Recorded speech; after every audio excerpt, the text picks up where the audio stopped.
Hey, Stolen Cousins. You already know what time it is. You already know what time it is. Animated horror stories. Animated horror stories. Dun dun dun. Dun dun dun. Every time I do a couple reaction videos and then try to come back to the normally scheduled program, my tongue be all twisted up.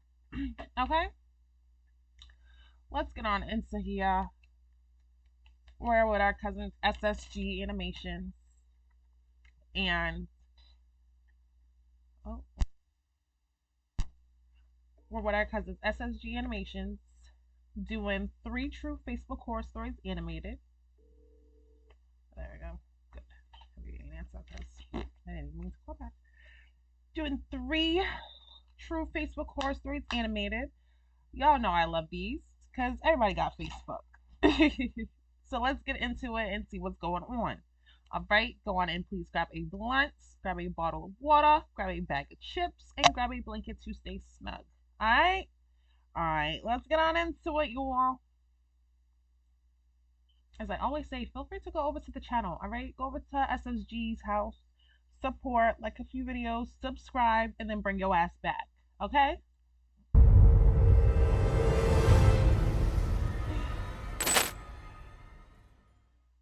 The clock had turned 9, and I was beginning to get worried.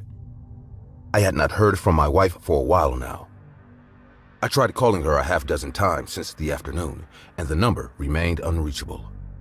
This was very unlike her. She has always been accessible by phone, even if she was facing delays due to work.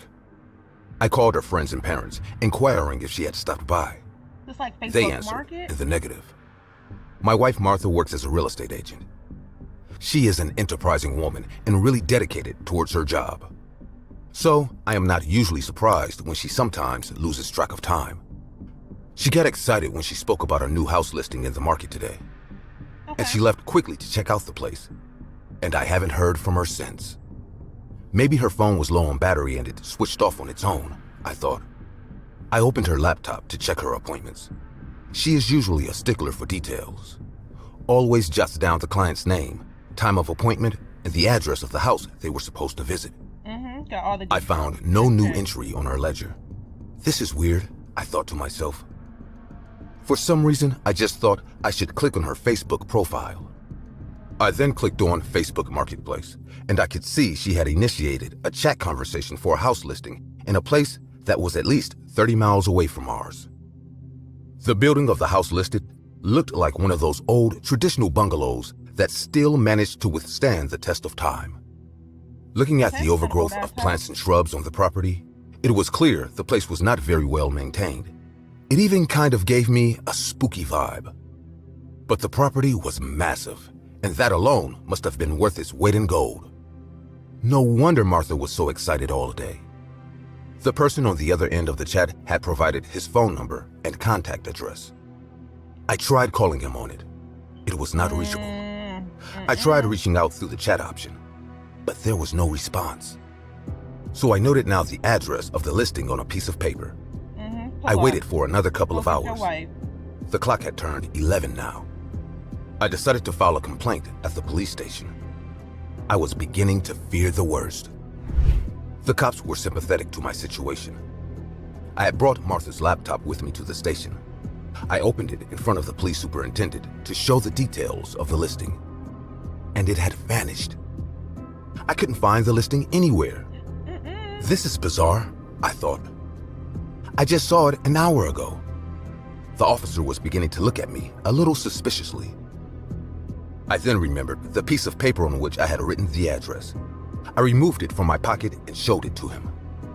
He decided to go take a look at the property, and I requested if I could tag along. He nodded. I got into the back of the police van while the officer sat in the front. There were 2 other PCs accompanying us. All kinds of thoughts were going through my mind as I sat there in the Jeep. Will I be able to find Martha? Is she safe? Definitely. Has she been kidnapped? Definitely. At one point, I began to wonder if she was having an affair behind my back. I But, like, immediately felt a little ashamed of myself. She's in danger. We finally reached And the you worrying address about listed the on the paper, affair. and I could not spot any bungalow in the vicinity. All I could see was a row of houses, which is very common in suburban areas. You know, the house with a small garden and a white picket fence. That's all I could see. Just rows and rows of these houses, signifying the average suburban American family. Okay. We contacted a few people in the neighborhood So to we're inquire supposed to be about the low-key bungalow I had people. seen on the listing, and they were all surprised. They denied its existence. The officer even contacted the local cops in the area, and they all said the address was a mistake. We finally decided to go back to the Man, station. Where's his wife A at? couple of PCs were giving me strange looks during the drive back. They were probably seeing me as a suspect now. I couldn't even blame them if they did. The officer decided to drop me in front of my home. He probably wanted to check where I lived. He got out of his car and told me, "I will come back and check up on you tomorrow. I will get a constable to drive your car back to your place. Don't worry. We will find your wife," he added. Y'all better. I nodded my head in gratitude. I opened the door to my apartment and got inside and looked at the clock. It was 4 a.m. I felt truly exhausted with all the worrying. I lied down on the bed and immediately fell asleep. From the bed and got the shock of my life. My wife Martha was sitting on an armchair right next to You a the bed, damn lie. looking at me. Martha, where the I fuck immediately you been got at? to my feet and rushed towards her. "Martha, where on earth were you all this time? You I was know- really worried about you," I said. Girl, you can't answer your She hugged me motherfucking tightly phone. and replied back, I've had quite the day, Jimmy. Nah. "Why didn't you wake me up when you got home?" That- I asked. "And what happened to your phone? I tried to call you all day," I said in an angry tone. Because you did. I'm sorry, dear. You looked fast asleep, and I didn't want to wake you. I think I lost my phone. I've been looking for it everywhere. How do you think She you lost replied your back. phone? I was still Nah. mad at her, but was relieved to see that she was safe. Everything See, else now- you could see? wait, I thought. He thought you was cheating. "Did you eat anything?" And now I'm over Come, here like, bitch. Let's go have what breakfast, happened? I said. You better be a She bitch. nodded her head, and we got into the living room to get to the kitchen. Just then, the doorbell started ringing. Who is I it? opened the door and saw the police officer standing outside. "Good morning, officer. Thank you for coming," I said. "My wife is back home," I added with a warm smile. She was standing right behind me. Okay. I just moved a little bit away from the door so that he could see her properly. He looked inside and then looked back at me. "I don't see anybody there other than you," he replied back. Martha then walked towards the entrance and introduced herself. Did she though? Hello, sir. I am Martha. But the man kept staring at me. "Sir, Martha would like to shake your hand," I said to him. Oh, he's I could sick, see his y'all. face swelling with anger. "Is Oh, this no, some kind of he's sick sick. joke?" he asked me. He's sick in the head, and y'all know the cops don't know how to deal with sick people. "You know, I gave you the benefit of the doubt yesterday when you came to the station, but now I think you've been taking me for a ride," he said. "I am wondering if you are even Sick. married now, or if you're doing all this because you're starved for attention with nothing better to do," he added. Just sick. Both Martha and I looked at Well. each other bewildered to see the officer speak this way. He then took out his sidearm and pointed it at me. "Step back," No way. he said. I moved back into the living room with my hands You raised. about to shoot him because he's sick? He then started searching one room at a time. He looked at various photos which included those of our wedding. I even showed him our marriage certificate. Boy. Finally, he asked Let me. me find out. It's just your Okay, stupid ass Jimmy. up in this video. I It's believe the you. pictures. I felt a little Okay. relieved. "So what did you do to your wife? Were you Ooh. bored of your marriage?" he asked. Okay. Both Martha and I began to protest. He said, Martha and I. "Shut up. Period. You are coming with me to the station." I got into the back of his police jeep. Martha got in as well and sat next to me. She was looking hopelessly upset. She took my hand and held on to it tightly. For the first time, I began to question my own sanity.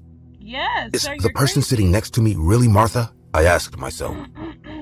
Is she even real? Am I Wait. looking at some kind of a ghost? Yes, I was hey, feeling really low and delusional all at once. If she was alive before, As the police officer if took she's control not of the now. wheel, I began to wonder if he had any hidden agenda. Is he jerking me around? What on earth is going on? I thought to myself. What? When we reached the station, the Don't same start pattern acting repeated. Like that with the 12. None of the other cops could spot my wife, and it didn't take long for it to turn into an interrogation. They asked all kinds of details about me and my wife, my professional life, if I was under any sort of medication. The stress was really beginning to build up on me. Just then, the officer received a call, and he answered it. He spoke on the phone for a few minutes. He kept glancing at me every now and then like he was judging me. That made me feel even the more agitated. When he finally finished speaking, he said, "Come with me." I got into a car with him, and it was driven out to another location. When we reached the spot, I could see the place abuzz with activity. It was a secluded part of town, but the area had been cordoned off by the police. The press were waiting at a distance. I already began imagining the worst. It looked like a crime scene. The officer escorted me out of the car and walked me to the scene. Martha was following right behind me. As I walked closer, my heart sank, and then reality hit me hard. I could see the mortal remains of my wife. She had been stabbed and bled to death on the floor. I dropped to my knees and was overcome with grief. Tears started flowing down my face. And then I saw Martha kneel down in front of her own body. Girl. Realization had finally dawned on her. She looked at me horror-struck. Suddenly, all the events of the past few hours began to make sense to her. The police came to me and said, "Jimmy, stand up. Turn around with your hands behind your back." I did as I was told, and one constable came forward to handcuff me. Martha rose to her feet and started waving her hands in front of the officer, pleading my innocence. You know he can't, But no you one know could they hear her can't. or see her. She burst out into tears as they escorted me into the police van, now He ain't do it. as Who their did it? prime suspect. She just stood outside the window helpless as the car finally drove away to the station. Have you ever been betrayed by the person you trusted the most? You see, as I a you have. need to do better And even than though that. that We need to betrayal know what almost happened cost after me that. my You life, kill his I wife with admit it. that today I would fall into their trap again. No matter how well you know someone, they always hide a dark secret. Today, I will tell you how I discovered that person's secret and how it was almost the last thing I discovered alive. It all started on Facebook. You know, the social network that even though it's not used much nowadays, at the time, it was more popular than ever. I was a very popular guy. My father told me that it was a natural charm that he also had. And I don't know to what extent I could deny it, since all the men wanted to be my friends and the girls wanted to date me. Anyway, I felt that none of them were really my friends. None of them except Andrew. He was very different from me. He barely had 80 friends on Facebook, while I even had fan pages made by girls of the school. In person, he was only known for hanging out with me. Many people told me he was jealous, to stay away from him. But they didn't understand our friendship. He was the one who always supported me, no matter how popular I was. He was a true friend. Everything was going well with him until one day, I started receiving threatening messages on Facebook. These messages arrived every Friday at 9 p.m. and said that something terrible was going to happen to me. This person would send me messages saying that he would do terrible things to me, and what really scared me the most was that he seemed to know everything about me. My home, my likes and dislikes, my schedule, everything.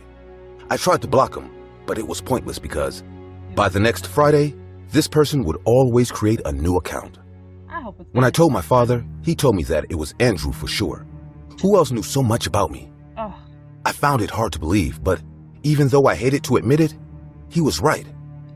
At that moment, I didn't know how to face him, how to ask him if it was him, until my father had a great idea. Why don't I invite him to my house on Friday for a sleepover at 9 p.m.? I'll check if he's on his cell phone. This stalker had not skipped a single Friday. That same day, I invited him, and to my surprise, he accepted. Little did I know that this was the worst mistake I could make, and that by inviting him to my house, I had fallen right into the trap of a psychopath. The day went by normally. We played some video games and talked about our schoolmates. He seemed normal. He didn't seem scared or expecting to do anything bad to me.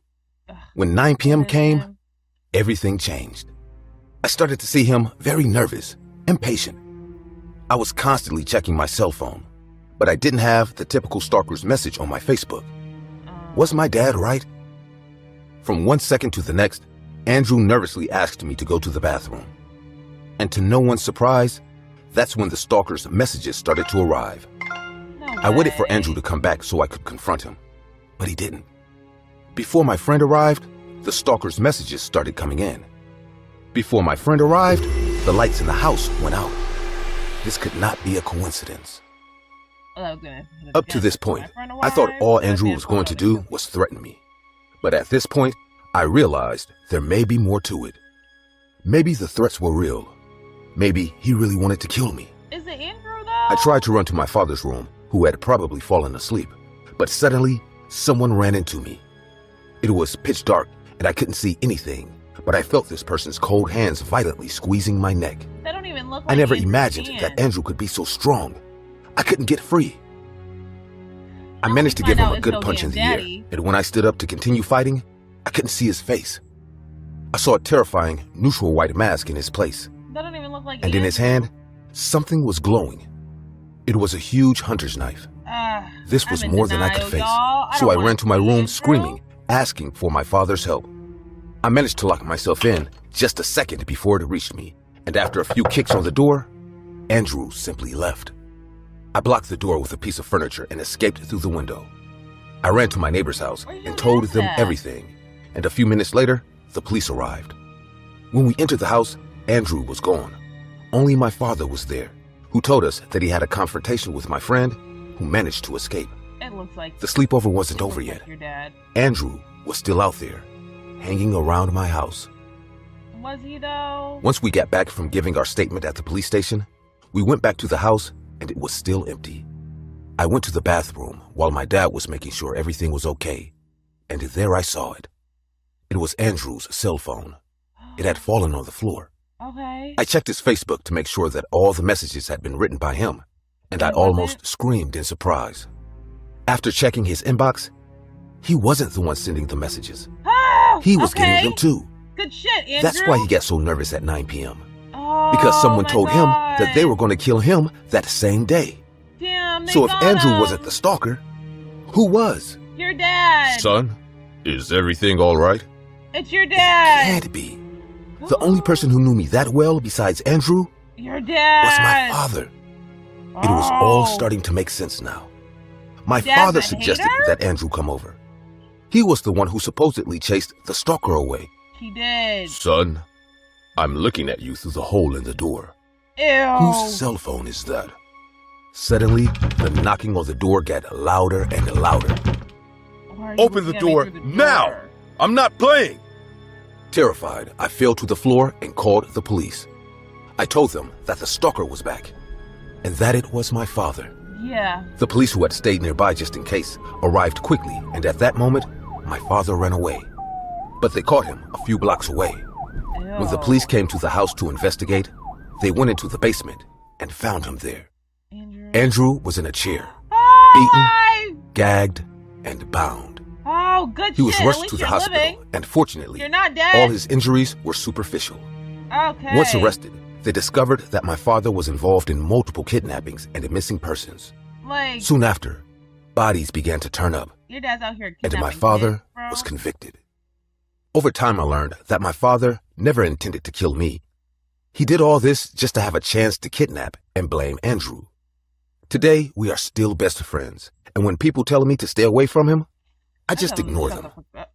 Few people know what we went through together on that day. Well, I said But I will tell you shut one up, thing. And then I heard it again. That was Crazy. the last day both of us entered Facebook for a while. What? I wouldn't even have a Facebook after that. My daddy tried to kidnap me. Back I in was the like, day, that's before so technology wild and social media disrespectful. became He's such so an crazy important for part that. of our daily lives, making friends wasn't as easy as it is now.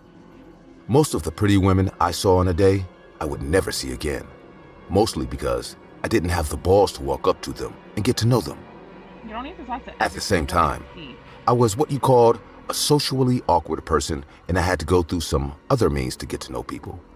But then suddenly came Facebook, an app where people can make friends and find out almost everything they wanted to know about someone else, all with a simple friend request. But it wasn't what I thought it'd be, as my experience with Facebook completely changed my life. My name is Timothy Hansen, and the year was 2007. Facebook had just launched 3 years prior and was blowing up in 2006 as people had started preferring it to MySpace. I had been quite skeptical about joining at first, as I wasn't a huge fan of sharing my information online, but I eventually caved and decided to create a Facebook account. If I remember correctly, my first few suggestions were all people in New York, and I spent a while just going through their profiles, wondering if I should send a friend request, and that's when I saw her, Annabelle Tate. She was simply the most beautiful woman I had seen, but what intrigued me the most about her was her profile. It was full of pictures of her and her friends at parties, going on vacations, and in general, just living her best life. I spent a while thinking about what to do before eventually sending her a friend request. She accepted in about 2 hours and texted, "Hi, I'm Annabelle." The conversation from that point flowed as Annabelle was a very easygoing person, although now that I think about it, I believe it was just the comfort of being behind a screen. We talked for about a week online, majorly about me as she asked a lot of questions about my past and life in general. I eventually decided to ask her to meet in person. "Do you want to meet up sometime?" She replied, "Sure, where do you want to meet?" "We could get dinner tomorrow night." "I'm not in the city right now, but I get back tomorrow, so maybe the day after?" "Sure." I went out the next day to the restaurant we had agreed to meet. She wasn't there yet, so I decided to text her and ask her if everything was okay. "Is everything all right?" "I'm on my way, just running a bit late."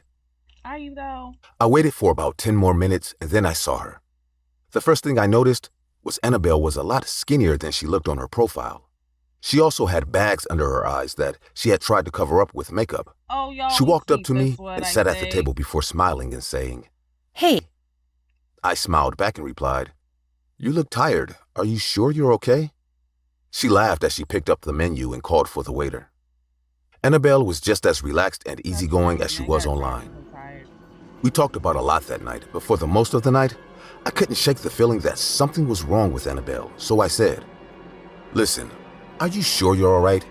If you're not up for this, we could hang out at my place where I could take you home." She took a while to stare at her food before looking up and replying, I like the idea of going back to yours. so we got the check Like, and nah. left. Why would you? We kept talking as we walked to my apartment. We walked in and I told Annabelle to make herself comfortable while I made her a drink. I made her a gin and tonic and got back from the kitchen to see Annabelle standing playing Oh, with it's her like thumbs water as if and tea. she was nervous, so I said, "I know you said everything's all right, but are you sure you're fine?" She shook her head and replied, Look, Tim, you're a really nice guy, but if we're going to go any further in whatever this is, there's something you need to know. I walked closer to her as my mind raced as to what she was about to say. You've probably already noticed I look different from my profile. Well, that's because I've not been active for a while on that account. And the reason I've not been active on that account is that I've been really sick, and life's been so shit lately. I don't know how much longer I have or if I even have time at all.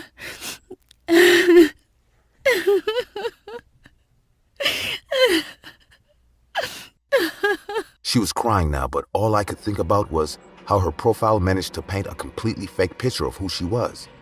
She continued with, My family's been telling me it isn't the end and I should still try to be me, and that's why I accepted your friend request. You should. You should have.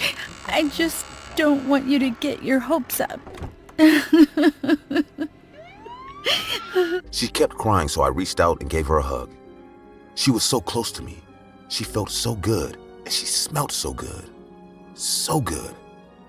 "It's fine, Annabelle," I said before placing my hand on her cheek. Y'all, this is "Some the moment, stupid like the disease moment. won't take someone as beautiful as you from the world. No, that wouldn't be fair." Her facial expression changed as she tried to slip away from the hug, but I tightened my grip, continuing with, "I really didn't ever think it'd be this easy to get a woman as beautiful as you alone in my home. It's usually so hard having to follow them around or Just taking one I don't know anything about with them crying and screaming the whole time. I won't ever forget the feeling I got seeing the look of realization on Annabelle's face as I spoke. The worry and fear were nothing like I had seen before. She tried hitting me, but there was no use as I dragged her and held her down on the couch, and that's when she began screaming. I grabbed her throat and pressed down so hard, saying, "Stop screaming, Annabelle. Don't worry. You won't have to bother about how much longer you have to live." Her struggle continued, but not for long. Such a dickhead. I had my way with her as she passed out and died. So there you have it, officer. Annabelle Tate was my first time using Facebook, and my, what an experience she was. Just sick. You're a sick man, Timothy. Hope he dies. I'll make sure you spend the rest of your days behind bars. Say what you will, officer, but if you ask me, I didn't do anything wrong. All I did was ask to be their friend, and they agreed. All I truly wanted were some friends. You raped and killed 19 women using Facebook, and God knows how many before that. And you say all you wanted were friends? Well, you won't have to worry about that anymore. You'll soon find out what happens to your kind in prison. I'm sure a lot of people would like to be your friend. A bunch. I hope so. People like you don't deserve compassion. Well, if that's true, officer, I guess it's a good thing I found Facebook. That's crazy. That's so crazy. Y'all be careful on Facebook, please. Please, please, please. Because you don't know them, don't accept them for real. I love when Facebook added the whole, do you know this person? And then if you say no to a lot of people, they will tell that person, like, you're adding people that you don't know. You need to relax. Okay? What? Like, I love these Facebook Market ones. The first one, crazy, because did he kill his wife for real, though? Because we don't know what happened. We need that story. The second one, let's see what happened. The second one, yes, okay, so those are my favorite, the second and the third one. The second, more because I didn't see it before. And what? His daddy being the killer? Like, oh, I knew it wasn't Andrew. I just knew it wasn't Andrew. Like, it's more than likely it being his daddy, because I just knew it wasn't Andrew. But the third one, that will always, I'll always rewatch it because what? That and the other one where the guy goes on a date with the girl and then ends up stabbing her in the neck. Whole time it's giving vibe that the girl is the killer. In reality, it's these niggas. Like, both people can be killers. I just did I want to say it was Bumble where the guy got stabbed up. He ended up killing the girl, but she tried to kill him first.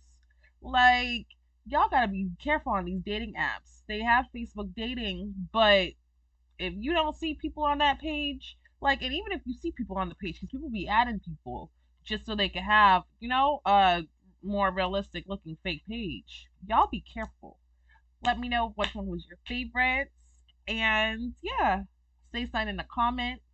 Make sure you're subscribed. Make sure the video's liked. And until next time, you guys, I love y'all. Bye.